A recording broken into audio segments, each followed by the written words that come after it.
Welcome, everyone, to another great adventure. This time, we are in Nashville, Tennessee, home of the country music legends. Our first stop is at the Johnny Cash Museum. Johnny Cash was born in Arkansas in 1932, and he grew up working in cotton fields with his family and soaking up gospel and country music. After high school, he served in the Air Force in Germany, where he bought his first guitar and wrote hits like Folsom Prison Blues. And though Johnny Cash loved singing and making music, he also loved trains. So in September of 1974, he spent several days in Central Georgia to film the television show called Riding the Rails. He told stories from the Civil War days to how the railroads began, and even a story about Casey Jones. The TV show was a great hit, and so was his music career, which started after he returned from Germany back to the United States, where he rose to fame during the mid-1950s in Memphis, Tennessee, at Sun Records. And when he would do concerts, he would always introduce himself with, "Hello, I'm Johnny Cash." And he began to follow that up with the song Folsom Prison Blues, one of his signature songs. And his others were "I'll Walk the Line," "Ring of Fire," and "Man in Black."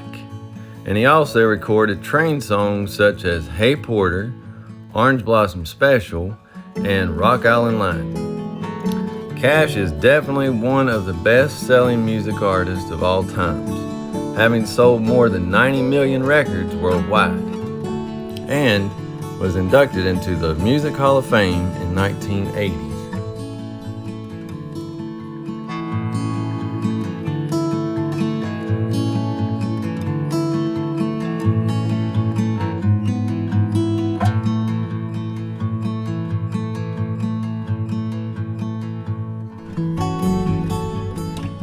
After leaving the Johnny Cash Museum, we took a walk through town and listened to lots of music and checked out all the cool signs and buildings as we made our way to the Country Music Hall of Fame.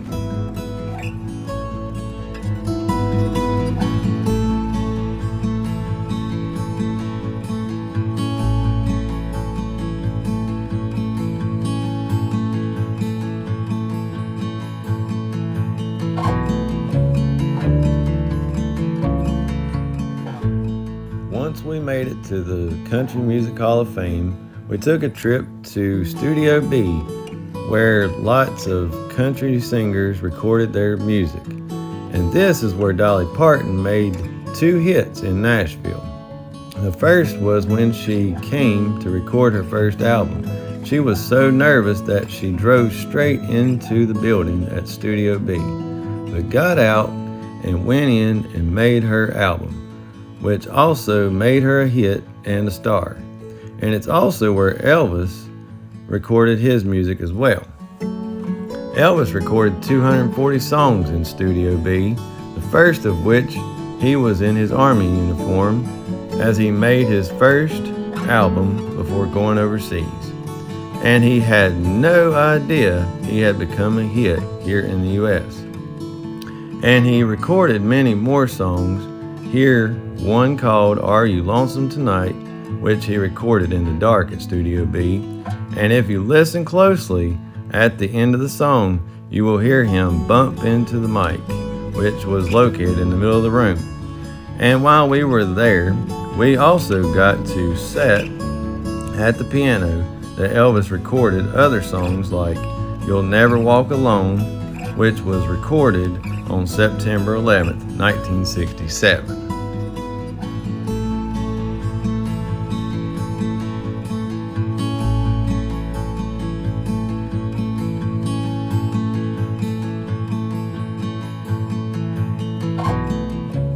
After this, we decided to go check out Hank Williams. Hank Williams was born on September 17, 1923 in Alabama, and when he got a little older, he learned how to play guitar. And a few years later, he started his professional music career in Montgomery. And he even wrote a few songs, railroad songs, that is, one which was about his daddy who worked on the railroad as an engineer for the W.T. Smith Lumber Company in Alabama. So Hank recorded a song in 1952 titled The Old Log Train, which was all about his daddy working on the railroad, and it was a hit. But sadly, Hank passed away on New Year's Day in 1953 at the age of 29 of a heart attack in the back seat of a car near Oak Hill, West Virginia, en route to a concert in Canton, Ohio, but was later inducted into the Country Music Hall of Fame in 1961.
Now we're going to go check out Jimmie Rodgers. Jimmie Rodgers was born on September 8, 1897 in Meridian, Mississippi. Rodgers was the son of a railroad worker, Aaron Rodgers. And at the age of 13, he won a local singing contest and then ran away with a medicine show. After that, his father took him back home to Meridian. Later, Rodgers dropped out of school and joined the Mobile and Ohio Railroad, and later became a brakeman.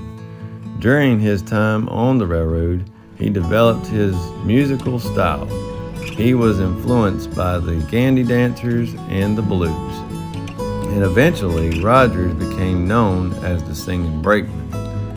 But after developing tuberculosis around 1924, he left the railroad to focus on his musical career. He performed in tents and on street corners, and in 1927 in Asheville, North Carolina, he secured a spot on WWNC radio, forming the Jimmie Rodgers Entertainers.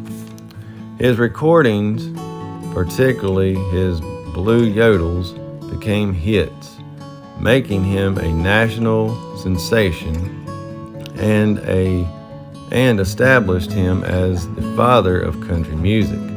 But his illness constantly plagued him, but he continued to record even as his health declined. And in 1933, he traveled to New York for a final recording session. He was so weak that he had a cot in the studio where he recorded his last songs before dying in his hotel room at the age of 35. His body was returned to Meridian by train, a funeral train, with his casket in the baggage car, a fitting tribute to a man who sung about the rails. And he was the first inducted into the Country Music Hall of Fame as the singing brakeman.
So now, after seeing all the famous legends of Nashville, Tennessee, we decided to check out the Country Music Wax Museum.